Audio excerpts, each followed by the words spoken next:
It's my feel-good breakfast show. Welcome back. Let's meet our performer this morning. Paul Mark Adams is an artist, producer, and a phenomenal entertainer who's taken Mzansi and Germany by storm with his upbeat, feel-good anthems that prove that music is above all his first love. But let's get a first taste. Take a listen. 2 words and wishes I always got to bed. She's calling me. Music's calling me. And where she leads, I will go. And where she goes, I will follow on that road to somewhere I don't know. Ladies and gentlemen, give a feel-good welcome to Paul Mark Adams. Welcome to your feel-good breakfast show. Thanks so much. But he's so good to have you here.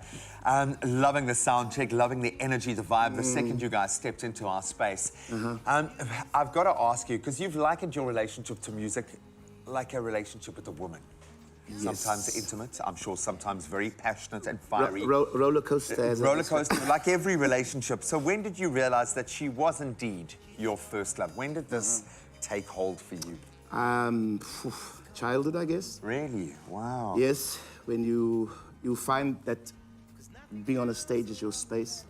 It's where you really find yourself and express yourself. And I've never looked back since. My mother used to find me in the church sleeping under the table, under the stage. Just absorbing the and music. so it's been a connection from the time I opened my eyes. So I guess the natural progression was to singing and to being artistic and to be around music, around bands and stuff like that. So collaboration. I'm beginning to realize more and more. We've Yeah. established two things. First of all of our musician friends and most of you guys that come onto the stage are some of the most mentally fit and healthy because you've been processing for the last 2 years and writing and dealing with all of that. But in so doing, helping us work through these challenging years. You talk about those audiences being on a stage as being your real house. How much more do you appreciate it now after it was taken away?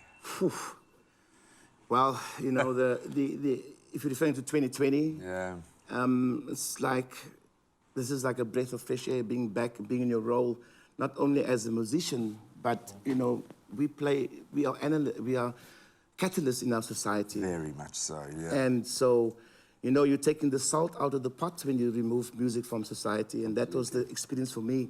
It was basically really like soul-destroying, my purpose. I lost my purpose. But thank God we could be back, we're in full force, we're doing our thing. I appreciate the stage much more, and we don't take things for granted anymore as well. I'm so glad you said that, not for ourselves or for our compatriots, those in our networks, but especially for the fans, because we've survived by listening to your lyrics, by going through these moments with you. It's also become a global village, and you have chosen to kind of have a dual polarity here. I'm hoping South Africa is still your first love when it comes to the music, but Germany obviously has become a very happy hunting ground for you. It's my home now, yes. Does it feel the same, or is it different? At its heart, is music just music, or do you have to recode yourself to slip into that German set? I mean, in every country you perform, you know, there's a different cultural setting, there's a different audience. Yes, the Germans, for me personally, being an African musician there, it takes long to warm them up. Really? Yes. The Germans but the Germans are honest people. Once you get there, yes. And I've been fortunate to be able to ply my trade full-time since I got there in 2012. Wow. And it's been a challenge. It takes a while to progress to that phase where you actually are appreciated and recognized. And as an African, I offer something different anyway, you know. So, and we have to be comedians as artists. We have to adapt. We have to, you know, also accept whatever environment we have to play in, you know. You've got to be a mirror. You've got to hold yourself up so that society can see themselves, and often the most raw and emotional way. And I get a sense that this is very much defining where you're at the moment. When we look at releases like Earthchild, Calling Me, is there intention behind what you're doing now? Do you find that that's a responsibility? I know that music commercially sells on the love theme, obviously, the romance, and I love that too. And two of the songs I do today is just basically about love, etc. But for me, most rewarding is when a song has a message. Earth Child is about, I was an educator, that was my first career. Wow, okay. And I take very to heart the development of children all over the world, and that's why, you know, education is a big thing for me, and knowing that so much of the children in this world have no access to resources for education, and that's where Earth Child came from. And the other song I'll be doing today is about Madiba, our rainbow in the sky.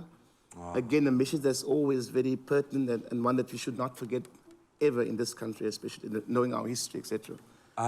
It's making your job feel even more important, but at its heart, you create majestic, beautiful music. Thank you so much. And don't ever lose sight of that. I know. We've been listening very intently, and we are so privileged to have you here. Thank you so much. And you brought the masses with you, yes. so we're going to have a musical I moved experience. to my tribe today. You've just officially become a part of our tribe. We've got about 1.5 million people ready to hear this incredible man perform with his charges this morning. So don't move a muscle. You are in for a treat today.